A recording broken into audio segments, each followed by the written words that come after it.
Shri Venkateswara gold తాకట్టులో ఉన్న మీ బంగారాన్ని విడిపించి కొనబడును.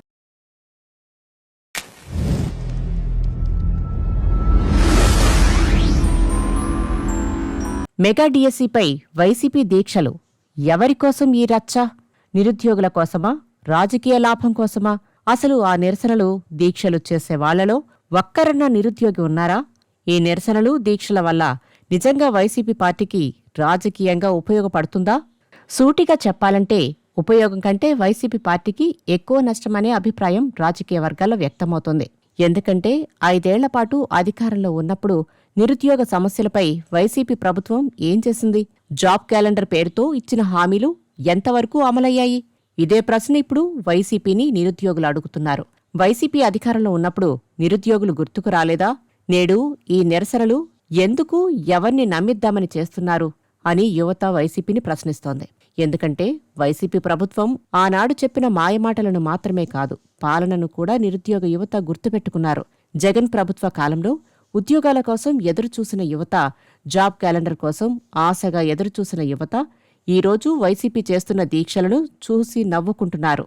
5 సంవత్సరాల పాలనలో ఒక్క జాబ్ కూడా ఇవ్వని వైసీపీ ఏ మొహం పెట్టుకుని రోడ్ల మీదకు వచ్చి నిరసనలు తెలియజేస్తున్నారని జంజీ యువత ఆగ్రహాన్ని వ్యక్తం చేస్తున్నారు. 5 సంవత్సరాల్లో ఒక్క జాబు ఇవ్వని వైసీపీ పార్టీ ఈ రాష్ట్రంలో ఉండకూడదని యువత పిలుపునిస్తుంది. వైసీపీ పార్టీ శాశ్వత సమాధి కోసం యువత పిలుపునిస్తుంది. గత పాలనలో 11 సీట్లు పరిమితమైనప్పటికీ వైసీపీ చేస్తున్న పిచ్చి చేష్టల వల్ల పార్టీకి డ్యామేజ్ జరుగుతుందని వైసీపీ సీనియర్ నాయకులు అభిప్రాయపడుతున్నారు. యువతతో పెట్టుకుంటే రాజ్యాలే కూలిపోయాయి, పార్టీలంతా అంటూ యువత వైసీపీపై తిరుగుబాటుకు సిద్ధమవుతున్నారు. మా క్వాలిఫికేషన్ అడిగే ముందు రాజకీయ నాయకులకు ఇంత డబ్బు ఎక్కడి నుంచి వచ్చింది, మీ ఆస్తుల వివరాలు బయటకు తీయాల్సిందే అంటూ జంజీ ఆగ్రహాన్ని వ్యక్తం చేస్తున్నారు. జగన్మోహన్ రెడ్డి ఏ క్వాలిఫికేషన్తో లక్షల కోట్లు సంపాదించాడో చెప్పాలని యువత తిరుగుబాటుకు సిద్ధమవుతున్నారు. మా ఉద్యోగాలు, మా కుటుంబ భద్రత, దాన్ని రాజకీయం చేస్తే వైసీపీ పార్టీని నామరూపాలు లేకుండా చేస్తామని యువత వార్నింగ్ ఇస్తున్నారు. ఎంత జరుగుతున్నా కొందరు వైసీపీ నాయకులు ఇంకా యువతను రెచ్చగొట్టే నిరసనలు చేస్తూనే ఉన్నారు. మరోపక్క కూటమి, కోర్టులు, అధికారులు వైసీపీ చేష్టల్ని తిప్పికొడుతున్నా వాళ్లలో ఏ మార్పు రావడం లేదు. అందుకే జంజీ రంగంలోకి దిగింది. కర్నూలు కొండారెడ్డి బుర్జు సాక్షిగా వేలాది మంది యువత రోడ్డెక్కారు. వైసీపీకి గట్టి వార్నింగే ఇచ్చారు. మీరు నిజంగా నిరుద్యోగుల కోసం దీక్షలు చేస్తున్నవే అయితే నిరుద్యోగ యువత పెద్ద సంఖ్యలో ఎందుకు కనిపించడం లేదు? ఇది నిజంగా యువత ఉద్యమమే అయితే యువత ఎందుకు ముందుకు రావడం లేదు?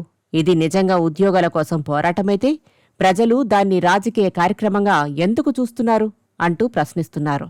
5 ఏళ్ల పాలనలో ఉద్యోగాల విషయంలో వచ్చిన విమర్శలకు సమాధానం చెప్పకుండా ఇప్పుడు అదే అంశంపై నిరసనలు చేస్తే ప్రజలు ఎంతవరకు నమ్ముతారు?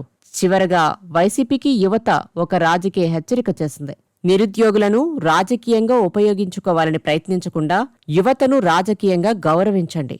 వాళ్ల సమస్యలపై నిర్మాత్మకంగా మాట్లాడండి. ప్రభుత్వం తప్పు చేస్తే ప్రశ్నించండి. కానీ ప్రతి సమస్యను రాజకీయ దీక్షగా మార్చడం వల్ల ప్రజల్లో నమ్మకం పోయి ఇంకా చులకనవుతారు. రాబోయే రోజుల్లో వైసీపీకి ఇంకా గట్టి బుద్ధి చెబుతామని యువత తమ ఆగ్రహాన్ని వ్యక్తం చేస్తున్నారు. ఇంత జరుగుతున్నా వైసీపీలో మార్పు కలగకపోతే పార్టీ మనుగడకే పెద్ద సమస్య వచ్చినా రావచ్చేమో అని రాజకీయ విశ్లేషకులు భావిస్తున్నారు.